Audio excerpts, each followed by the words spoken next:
കാരണം പൊന്നും പൊടിയൊക്കെ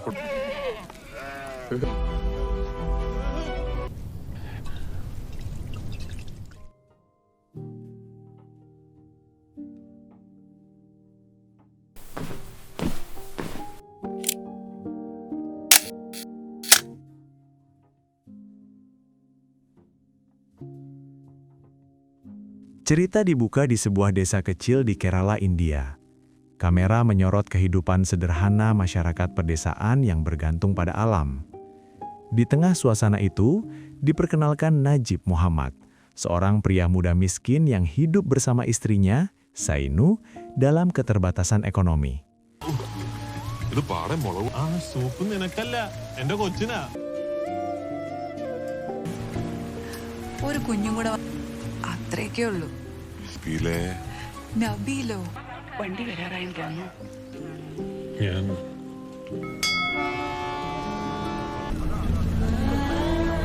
എത്രടാ സീറ്റ് 39.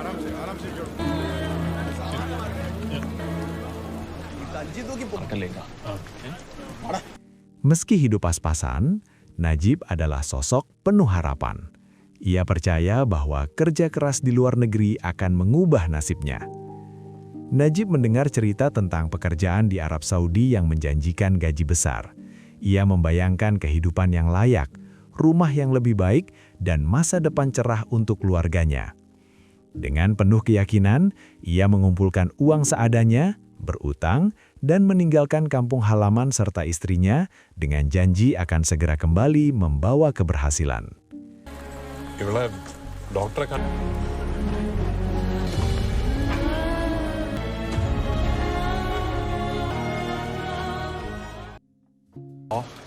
നീ എന്താ പറഞ്ഞു അവരുടെ ലിസ്റ്റിൽ നമ്മുടെ പേരുണ്ടോ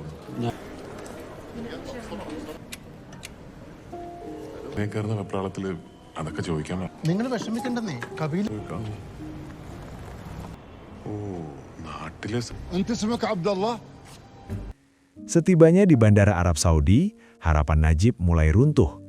Ia dan seorang pria lain bernama Hakim dijemput oleh seorang asing yang tidak mereka kenal. انت بعد اعطني جوازك. انت ما تبغون تسرع. സാറേ സൂപ്പർമാരായിട്ടല്ലേ നമ്മളിവിടെ വന്ന് എന്നിട്ട് ഇതിന്റെ മോളിൽ കൂടി Alih-alih dibawa ke kota atau tempat kerja seperti yang dijanjikan agen, mereka justru dibawa menempuh perjalanan panjang ke tengah padang pasir yang sunyi dan terpencil. Saat kendaraan berhenti, Najib menyadari kebenaran pahit. Ia ditipu. Paspor dan identitasnya dirampas. Ia diserahkan kepada seorang pria Arab yang dingin dan kejam, yang tidak berbicara bahasa Inggris atau Malayalam. Pria ini adalah majikan sekaligus penjaga yang memperlakukan Najib bukan sebagai manusia, melainkan budak.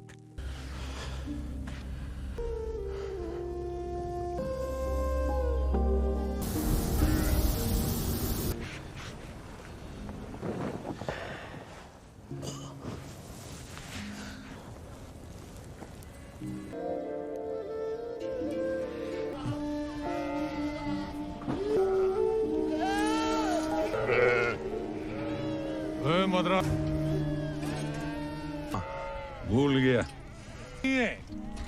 ये तेज इस मद्रासी को लेके आया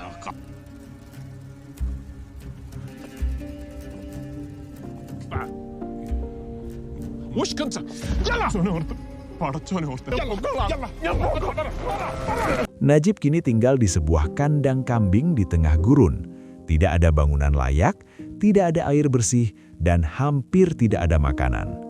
Tugasnya adalah mengembalakan ratusan kambing setiap hari, dari pagi hingga malam, di bawah terik matahari gurun yang membakar kulit.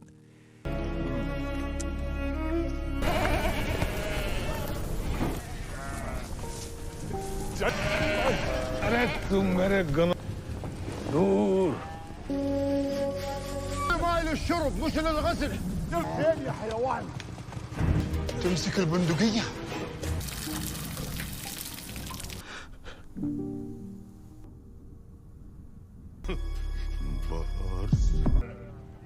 يلا يلا تعال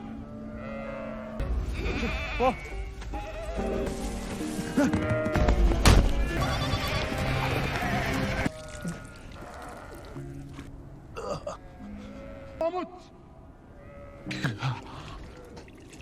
قم يلا قم قم يلا يلا روح اقول لك روح.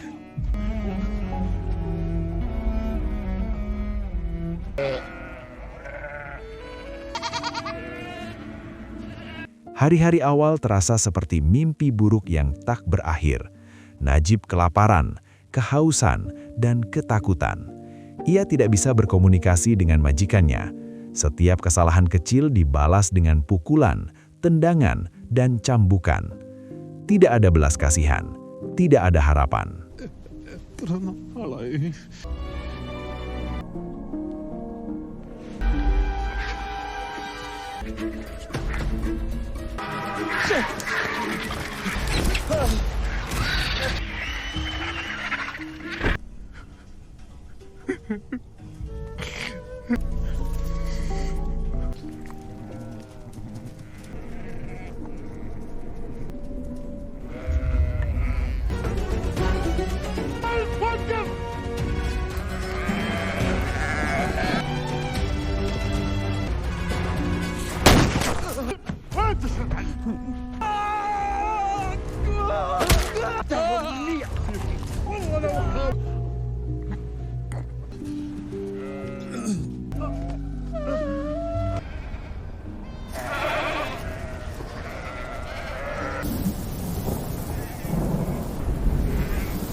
Sedikit demi sedikit, identitas Najib sebagai manusia mulai terkikis. Rambut dan janggutnya tumbuh tak terurus, pakaian compang-camping, tubuhnya kurus dan penuh luka. Ia mulai hidup seperti kambing-kambing yang ia gembalakan, makan apa adanya, tidur di tanah, dan mengikuti ritme alam. Waktu berlalu tanpa kepastian, bulan berganti tahun. Najib tidak tahu berapa lama ia telah terjebak di gurun. Ia hanya tahu satu hal, bertahan hidup. Dalam kesendirian, ia mulai berbicara dengan kambing-kambing. Ia memberi mereka nama. Hewan-hewan itu menjadi satu-satunya makhluk hidup yang memberinya kehangatan dan rasa kebersamaan. Di tengah penderitaan, ingatan tentang istrinya, Sainu, menjadi satu-satunya sumber kekuatan. Setiap malam, Najib membayangkan wajahnya, suaranya, dan doa-doa yang mungkin dipanjatkan untuk keselamatannya. Kenangan itu menjaga kewarasannya agar tidak sepenuhnya runtuh. Suatu hari, Najib dipindahkan ke lokasi gurun lain.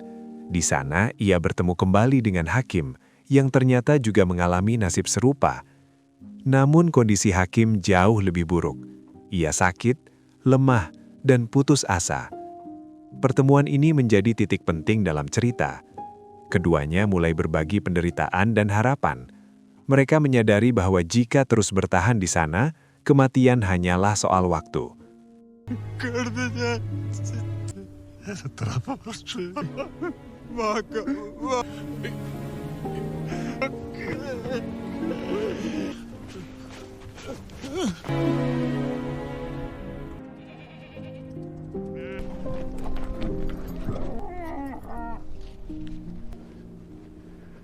وارجع المزرعة قبل ما تغرق.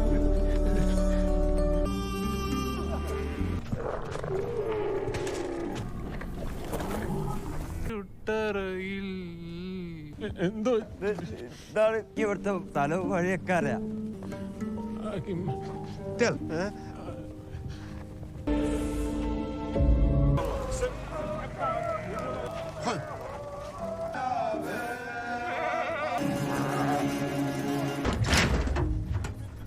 المزرعة وبروح حفلة.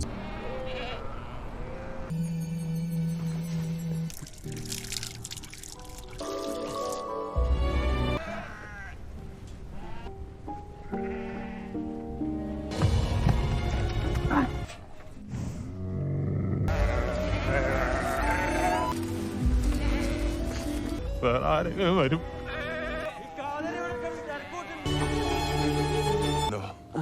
فراخي لك يمسك.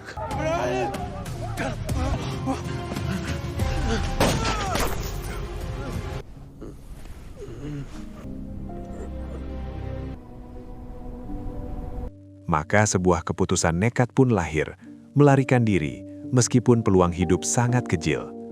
Kesempatan datang saat penjaga lengah.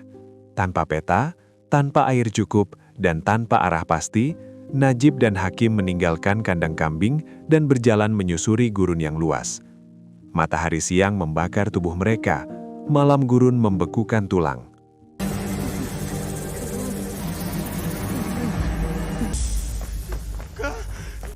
Kacau.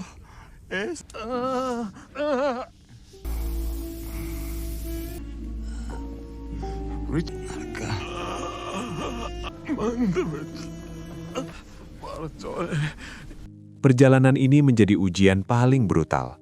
Mereka kehabisan air, bibir pecah-pecah, tubuh melemah, Hakim semakin parah kondisinya.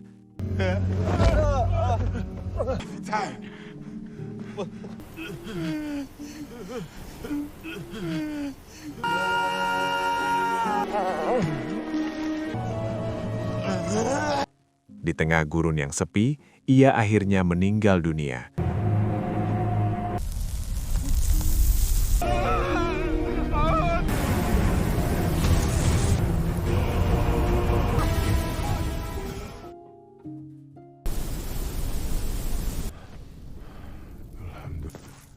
Up now.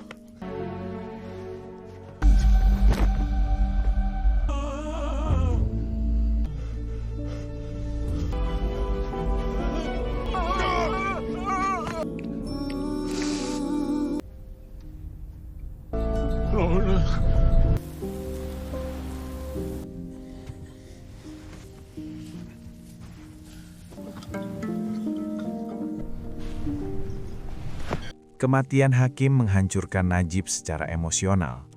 Ia nyaris menyerah, namun dorongan untuk kembali ke rumah, bertemu istrinya, dan membuktikan bahwa ia masih manusia, membuatnya terus berjalan.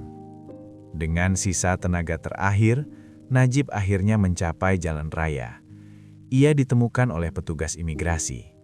Tubuhnya nyaris tak berbentuk manusia, lebih menyerupai makhluk gurun.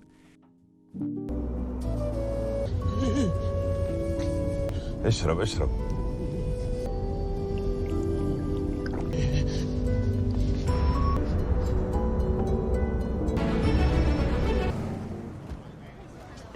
Ia ditahan, diinterogasi, dan akhirnya diidentifikasi sebagai pekerja migran ilegal yang hilang bertahun-tahun.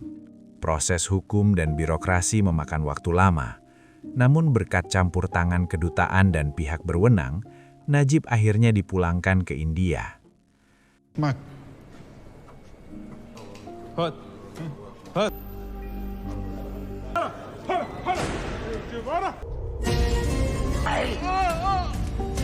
കൊണ്ടുപോയനെ വെള്ളിക്കഴിഞ്ഞ 3 മാസക്കാലം ഈ ആയുസ് മാത്രമേ ഉള്ളൂ.